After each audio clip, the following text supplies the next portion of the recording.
But I guarantee you last night, as he trudged off the pitch, even though his England had won, Harry Maguire didn't have much to be happy about. So what about Harry Maguire? Seemingly out of favour, and yet still at Manchester United. Not playing much, but still at Manchester United. But in the England squad, and featuring for England. So last night, England were looking good at half-time. Of course, they were cruise control for England. So Southgate puts Maguire on, and then he scores an own goal. Thereafter, of course, the critics of Maguire were out in force. Gareth Southgate addressed this post-match, and he said, no, it's not on. It's not on what Maguire gets. And he didn't hold back. From a Scotland fan's point of view, I get it, and I've absolutely no complaints with what they did. It's a consequence of ridiculous treatment of him for a long period of time, frankly.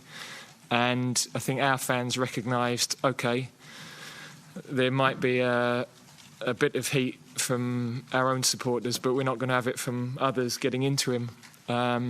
But it's a joke. I've never known a player treated the way he is, not by the Scottish fans, by our own, commentators, pundits, whatever it is. They've created something that's beyond anything I've ever seen. He's been an absolute stalwart for us in the second most successful England team for decades. He's been an absolutely key part of that.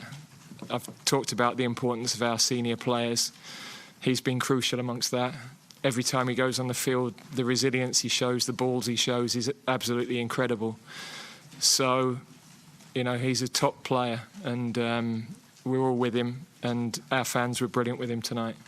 So he's talking about pundits and commentators laying into Maguire. Simon, in your view, are pundits added to the fire here? Should they shoulder some of the blame?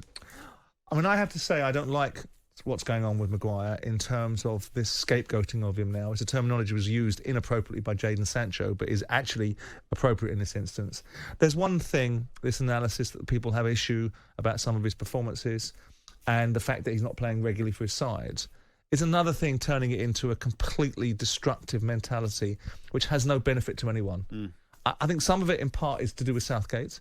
I think there's a 50-50 split for some reason amongst English fans that are not having Southgate against those that are having. So the fact that Southgate keeps doubling down on picking a centre-back that some would say is not in form, some would say are not playing for Manchester United regularly, so he shouldn't be in the England side, some would say that he should change his circumstances, because if he really wants to change the direction of travel and people's perception, he needs to get out and play, and maybe he needs to sacrifice something, and that might well be his relationship with Manchester United and all that means, and maybe go to another football club where he dispels some of the mythology that's been built up